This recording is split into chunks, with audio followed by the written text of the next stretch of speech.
ಭೀಮ ಗೆದ್ದ, ದುರ್ಯೋಧನ ಸೋತ. ಇಲ್ಲಿ ಕೃಷ್ಣ ಇಲ್ಲ, ದುರ್ಯೋಧನ ಗೆಲ್ತಾನೆ, ಭೀಮ್ ಸೋಲ್ತಾನೆ. ಇದನ್ನು ಅವತ್ತು ಹೇಳಿದ್ದೆ ಅವನಲ್ಲಿ.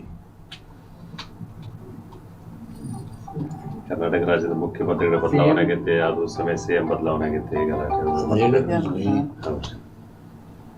ಅಭಿಮನ್ಯುವನ್ನ ಮೋಸದಲ್ಲಿ ಕತ್ತರಿಸ್ತಾರೆ ಅಂತ. ಸಿಎಂ ಬದಲಾವಣೆ ಸದ್ಯಕ್ಕೆ ತೊಂದರೆ ಕಾಣ್ತಾ ಇಲ್ಲ, ಬಟ್ ಮುಂದೆ ತೊಂದರೆ ಇದೆ. ಹೇಳಿದ್ನಲ್ಲ ಸನ್ಯಾಸಿ ಕತೆ, ನಮ್ಮನ್ನು ಅಡ್ಡಾಡ್ದಾಗ ಮಾಡಿಬಿಡ್ತೀರ. ಆಮೇಲೆ ನನ್ನ ಪಾರ್ಲಿಮೆಂಟ್ ಅಂತ ಕೇಳಿರು ಧಾರವಾಡದಲ್ಲಿ ವರ್ಷದಿಂದ, ನಮ್ಮ ಊರಿಗೆ ಬಿಡ್ಸಲ್ಲಪ್ಪ ಹೇಳ್ಬಿಟ್ಟು ನಾನಿದನ್ನು. ಯಾಕೆಂದ್ರೆ ಈಗ ಈ ಜನರು ಇದೆಲ್ಲವನ್ನ ಒಂದು ಮನಃಶಾಂತಿಯಿಂದ ತಗೊಳ್ತಾ ಇಲ್ಲ, ದ್ವೇಷ ಭಾವನೆಯಿಂದ ತಗೊಳ್ತಾ ಇದ್ದಾರೆ. ಮತ, ಮತ ಅಂದರೆ ಒಪ್ಪಿಗೆ ಅಂತ, ಮತ ನೀಡೋದು ಒಪ್ಪಿಗೆ ಅಂತ. ಆತ್ಮಸಾಕ್ಷಿಯಾಗಿ ನಿಮ್ಮ ಮತವನ್ನು ನೀವು ದಾನ ಮತ ದಾನ ಮಾಡ್ತಾ ಇಲ್ಲ, ಪರ್ಚೇಸ್ ಮಾಡ್ಕೊತ ಇದ್ದಾರೆ ಅವರು. ಹೀಗಾಗಿ ರಾಷ್ಟ್ರ, ರಾಜ್ಯ, ರಾಜಕೀಯ ಯಾವಾಗ ಎಲ್ಲಿವರೆಗೂ ನೀವು ಕೂಡ ಮತ ಪರ್ಚೇಸ್ ಆಗುತ್ತೆ ಅಲ್ಲಿವರೆಗೂ ಲಾಭ ನಷ್ಟ ಇರೋದೆ. ಲಾಭ ನಷ್ಟ.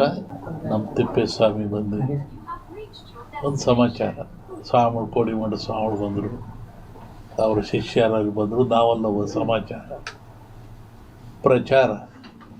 ನೀವು ಕೊಟ್ಟರೆ ಬಂದರು, ಪೂಜೆ ಮಾಡಿರು, ಹೋದ್ರಿ. ವಿಚಾರ ಯಾಕೆ ಬಂದರು, ಏನು ಬಂದರು, ಏನು ವಿಚಾರ. ಇನ್ನೊಂದಿದೆ ಬಹಳ ದೊಡ್ಡದು, ಅಪಪ್ರಚಾರ. ಅದು ಕಡೆಗೆ ಬರ್ಬೇಕದು.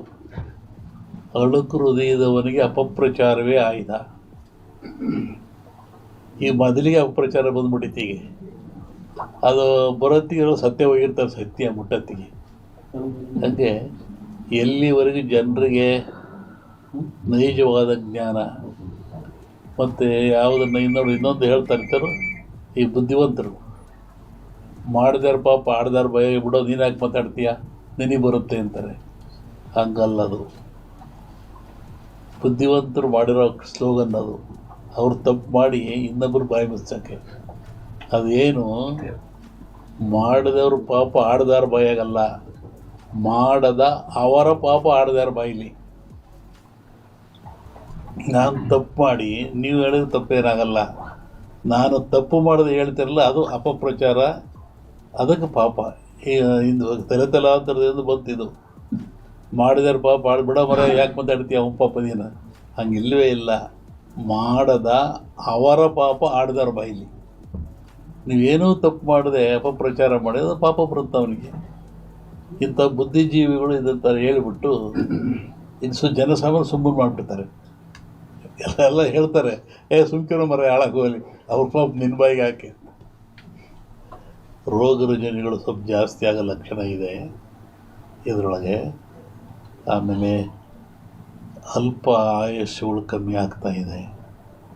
ಮಾನಸಿಕ ಸ್ಥೈರ್ಯ ಕಳ್ಕೊಳ್ತಾ ಇದ್ದಾನೆ, ಹೆಣ್ಣಾಗಲಿ ಗಂಡಾಗಲಿ ಕಳ್ಕೊಳ್ತಾ ಇದ್ದಾನೆ. ಹೀಗಾಗಿ ಬರುವ ದಿನಗಳು ಅಷ್ಟು ಶುಭ ಇಲ್ಲ. ಮತ್ತು ಒಳ್ಳೆಯ ದಿನಗಳು ಇದ್ದಾವೆ, ಇಲ್ಲ ಅಂತ ಹೇಳಲ್ಲ, ಒಳ್ಳೆಯದು ಇದ್ದಾವೆ.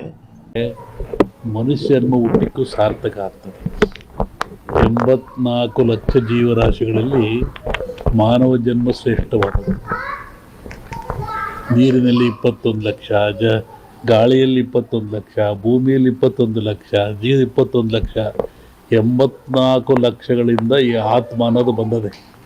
ಕೋಟಿ ಕೋಟಿ ಕೋಟಿ ವರ್ಷ ಆಯ್ತು ಮನುಷ್ಯ ಜನ್ಮ ಬರಬೇಕಾದ್ರೆ.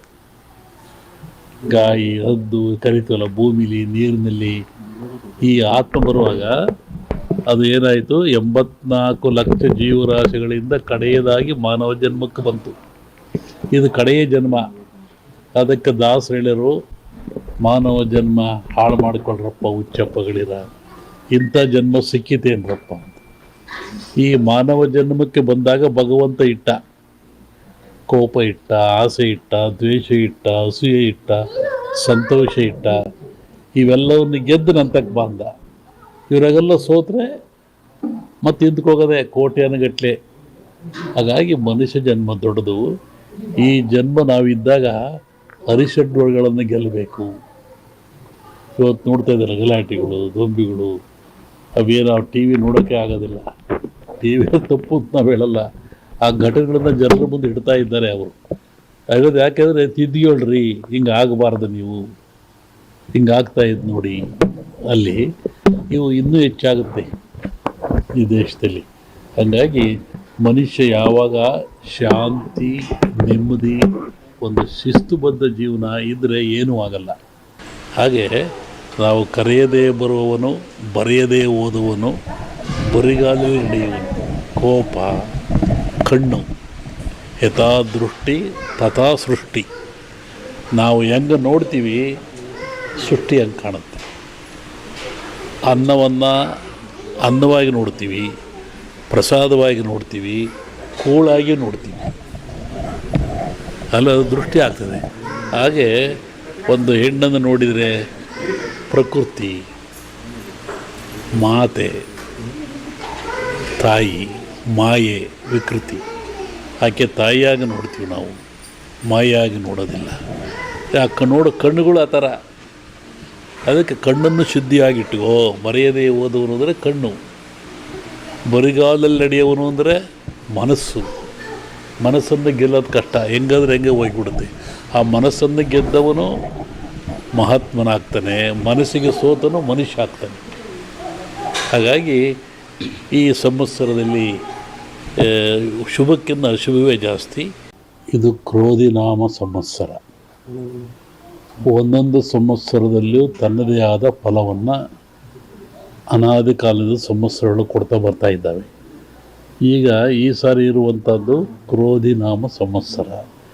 ಈ ಹೆಸರಿನಲ್ಲೇ ಇದೆ ಕ್ರೋಧ, ದ್ವೇಷ, ಅಸೂಯೆ, ಮತ್ಸರ. ಶುಭಕ್ಕಿಂತ ಅಶುಭಗಳೇ ಜಾಸ್ತಿ ಈ ಸಂವತ್ಸರದಲ್ಲಿ. ಶುಭನೂ ಇದೆ, ಅಶುಭನೂ ಇದೆ. ಪಂಚಘಾತಕಗಳು ಆಗ್ತವೆ. ಪಂಚಘಾತಕ ಅಂದರೆ ಭೂಮಿಘಾತಕ, ಬ್ರಿಕ್ಸ್ ಬಿಡ್ತಕ್ಕಂಥದ್ದು, ನಡುಗ್ತಕ್ಕಂಥದ್ದು, ಮತ್ತು ವಿಪರೀತವಾದ ಹೀಟ್ಗಳು, ಶೀತ ಕೊಡ್ತಕ್ಕಂಥದ್ದು. ಜಲಕಂಟಕನೂ ಇದೆ, ನೀರಿನಿಂದಲೂ ಆಪತ್ತಿದೆ, ಅಗ್ನಿಯಿಂದಲೂ ಆಪತ್ತಿದೆ. ನೀರು, ಅಗ್ನಿ, ವಾಯುವಿಂದಲೂ ಆಪತ್ತಿದೆ. ಹೀಗಾಗಿ ಈ ಪಂಚಕಂಠಗಳನ್ನು ಗೆಲ್ಲೋದೇ ಕಷ್ಟ. ಇದು ಕ್ರೋಧಿನಾಮ ಸಂವತ್ಸರ. ಪಾಪ ಜಲವೃಷ್ಟಿ ಆಗೋ ಲಕ್ಷಣ ಇದೆ. ಆನಂತರ ಈ ಸಂವತ್ಸರದ ಫಲ ಗುರು ಶಿಷ್ಯನಾಗ್ತಾನೆ, ಶಿಷ್ಯ ಗುರು ಆಗ್ತಾನೆ. ಈ ಸಂವತ್ಸರದಲ್ಲಿ ವಿಶೇಷವಾಗಿ ಹೆಣ್ಣು ಮಕ್ಕಳ ಪ್ರಾಬಲ್ಯ ಹೆಚ್ಚುತ್ತದೆ. ಅದರಿಂದ ಸುಖನೂ ಆಗ್ಬೋದು, ದುಃಖನೂ ಆಗ್ಬೋದು. ನಾನೀಗ ಒಂದು 2-3 ತಿಂಗಳು ಹೇಳಿದ್ದೆ,